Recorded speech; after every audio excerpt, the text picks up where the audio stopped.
그날 저녁은 평범했습니다. 75살 이정희. 퇴근을 마치고 집으로 돌아오던 길이었습니다. 동갑인 남편 김영수와 저녁을 먹기로 했던 날이었습니다. 노을이 내려앉은 도로.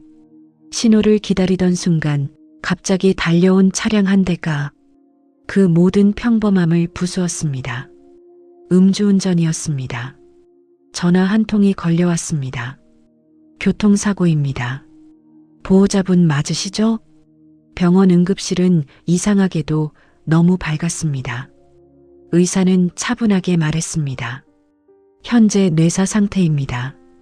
그 말이 무엇을 의미하는지 알고 있으면서도 아무도 이해하지 못했습니다. 남편 김영수는 아내의 손을 붙잡고 있었습니다. 따뜻했습니다. 그래서 더 받아들일 수 없었습니다. 아들 김민재는 고개를 숙였고 딸 김소연은 엄마의 손을 문지르며 속삭였습니다. 엄마 나왔어. 그날 엄마의 시간은 멈춘 것 같았습니다. 중환자실 모니터는 규칙적으로 숫자를 보여주고 있었습니다. 비, 일정한 기계음, 창밖은 이미 어두웠습니다. 그 방 안에서는 아무 일도 일어나지 않는 것처럼 보였습니다. 하지만 우리 안에서는 무언가가 계속 무너지고 있었습니다. 딸이 갑자기 고개를 들었습니다. 방금 손가락 움직였어요. 그 말은 확신이라기보다 기적을 기다리는 사람의 목소리였습니다. 아버지와 아들이 동시에 어머니의 손을 바라봤습니다. 아무 일도 없었습니다. 의사는 조용히 설명했습니다. 반사작용일 가능성이 큽니다. 차분하고 조심스러운 목소리. 하지만 그 말은 딸에게 닿지 않았습니다. 딸은 고개를 저었습니다. 아니에요. 엄마 아직 따뜻해요. 그 한마디에 공기가 달라졌습니다. 따뜻하다는 건 살아있다는 뜻이어야 했습니다. 딸은 어머니의 손을 두 손으로 감싸쥐었습니다. 마치 놓치면 정말 사라질 것처럼 아들이 낮게 말했습니다. 의학적으로는 돌아오지 못해. 그는 최대한 감정을 배제하려 했습니다.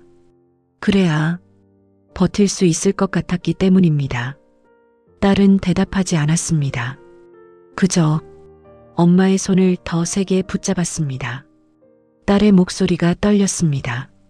엄마는 약속했어요. 나 결혼식 때 꼭 같이 걷겠다고. 그 말은 의사를 향한 말도 오빠를 향한 말도 아니었습니다. 시간을 향한 말이었습니다. 아버지가 천천히 일어나 침대 곁으로 다가왔습니다.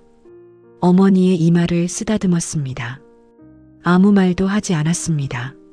하지만 그의 손끝이 오래 머물렀습니다. 모니터는 여전히 같은 리듬으로 울리고 있었습니다.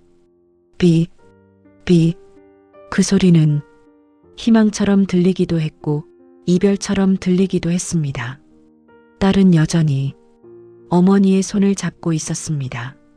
아직은 놓을 수 없다는 듯이 의료진이 조심스럽게 말을 꺼냈습니다.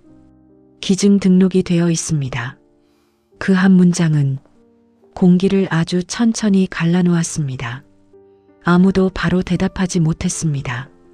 중환자실 모니터는 여전히 같은 리듬으로 울리고 있었습니다. 비, 비. 마치 지금 이 대화와는 상관없다는 듯이 몇 해 전 봉사활동을 다녀오던 날이 떠올랐습니다. 늦은 저녁이었고 엄마는 피곤해 보였지만 이상하게도 얼굴은 환했습니다. 오늘 장기기증 등록하고 왔어. 그때 우리는 웃으며 물었습니다. 갑자기 왜? 엄마는 아무렇지 않게 말했습니다. 내가 쓸 건 다 쓰고 가야지. 장난처럼, 가벼운 농담처럼.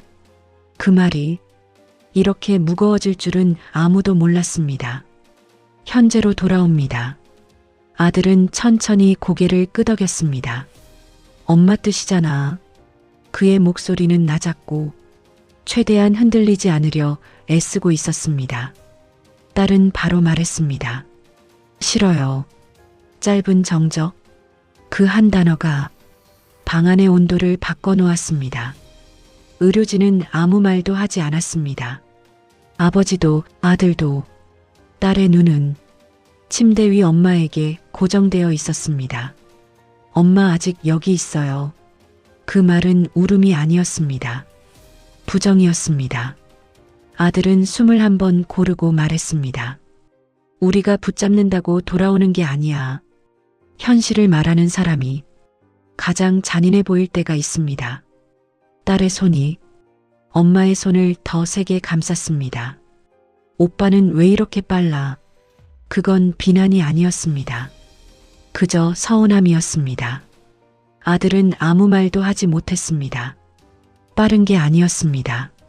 그는 이미 몇 시간 전부터 마음속에서 수없이 이별을 연습하고 있었을 뿐이었습니다.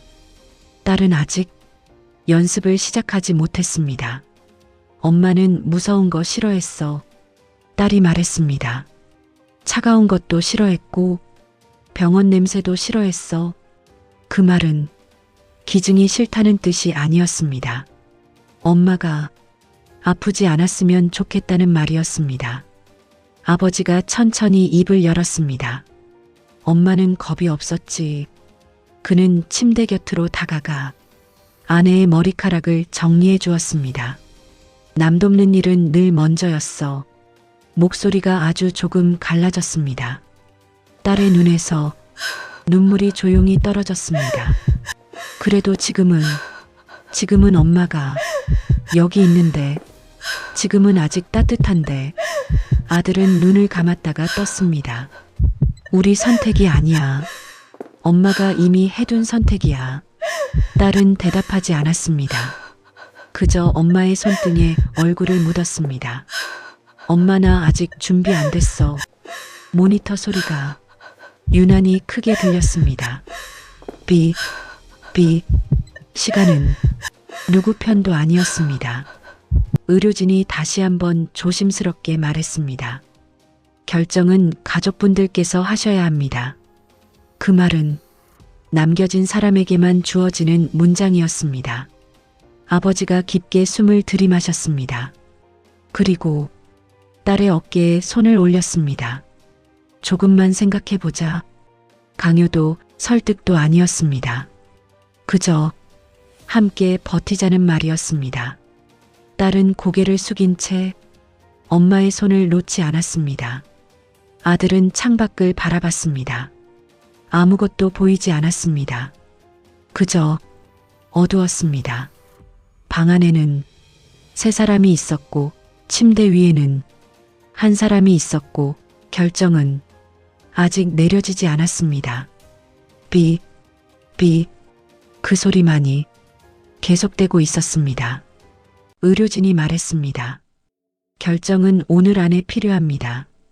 그 문장은 조용했지만 무거웠습니다. 시간이 처음으로 모습을 드러낸 순간이었습니다. 딸이 갑자기 울음을 터뜨렸습니다. 왜 자꾸 보내려고 해요? 엄마 아직 숨 쉬고 있잖아요. 그 울음은 분노도 반항도 아니었습니다. 두려움이었습니다. 아들이 낮게 말했습니다. 기계가 숨쉬게 하는 거야. 차갑게 들렸지만 차가워지지 않으면 무너질 것 같아서 한 말이었습니다. 딸은 고개를 저었습니다. 나는 아직 준비 안 됐어.